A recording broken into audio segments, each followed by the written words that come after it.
Well, he is a familiar face in the community. Many people recognize Bruce Branch as an activist who has fought for issues for business owners, people of color, and many others. And now he's hoping to continue lobbying for those causes as a member of the County Council. Branch is running for District 7 seat. Thank you, sir, for joining us. Pleased to have you here. Good. We've talked to a lot of candidates, and they all say they are the best qualified. What say you? There are a lot of people running. I'm happy to see so many people engage in the political process. It's something that we need. But there's only one candidate that's been out there when the condominiums in Lynn Hill closed. There's only one candidate who fought for businesses at Suitland when they were being gentrified on Suitland Road. There's only one candidate who stood up to the school board. Only one candidate who demanded that the Taney statue be taken down in Annapolis. I've been there. I've been out there. A lot of people talk about what they would do, but I have a record of achievement. I have a record of being a voice for the voiceless, and I think that's what makes this election so important, because right now we're at a critical point in District 7 and not only in the county where we need bold, innovative, and experienced leadership and people who have the courage to stand up to the power brokers and say, let my people go. Now, some of the places that you'll be representing, Sea Pleasant, District Heights, Temple Hills, what are the most pressing issues for this area? For me, and nobody likes to talk about it because we like to talk about all the great things, and there are some great things going on in our county, but these are areas that are being gentrified very, very quickly. I was at a job site the other night. On one side, there were a lot of men working, and the other side, there were a lot of men in panhandling. We need jobs. And the only way you get jobs is you got to spur economic development. And the most pressing issues, you have more evictions, more foreclosures in District 7 than any other place in the state. I think that it doesn't have to be that way. It's a place of great potential, but it's also a place of great challenge. You've been out there with the schools as well here in Prince George's County. What would you do, if anything, differently? At the end of the day, I think all leadership starts at the top. And I don't understand why we still have the same superintendent. I don't understand how our children can go to school and they could be sexually molested. I don't understand why grades are being changed. I don't understand why the buildings are falling apart and there's mold.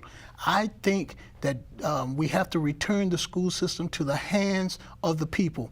We're smart enough to vote for a governor. We're smart enough to vote for a county executive. Why are we not smart enough to vote for people to represent us on the school board? You mentioned earlier the need for economic development. The two other candidates for the office, or two of the other candidates for this office we've spoken with, also mentioned the same thing. Tell us what your plans would be to change things. Well, everybody talks about economic development, but I'm not only walking the walk, I've talked the talk. We brought a $200 million lawsuit against MGM. I told people they wouldn't get jobs. We haven't received those jobs. I want to start an initiative here. Live here, work here. That means the money will stay in Prince George's County. That means the money will stay in District 7.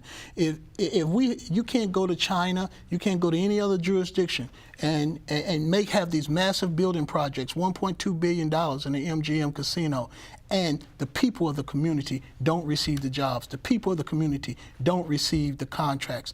We have to get out of this consumerism mentality whereby we're always consumers. Let us enjoy the fruits. We got the FBI building come. Why we can't take some of those unemployed people, the returning citizens, more than 8,000 of them, and put them to work? Why we can't take some of those students who we are passing along to get out of school? Why we can't give them technical training at some of our own high schools where they can get certifications to be carpenter's aides? At Cardozo High School, they actually build houses. They're teaching the kids how to build houses. Our kids have the same talent. We just have to challenge them to be as great as they can be. I'm looking at your campaign card here, and it's a line that talks about new public safety programs. What in particular are you talking about there? Here's what I'm talking about. I've been doing ride-alongs with the police. What we have to do with our police department, I want to see more police officers living in the community where they police.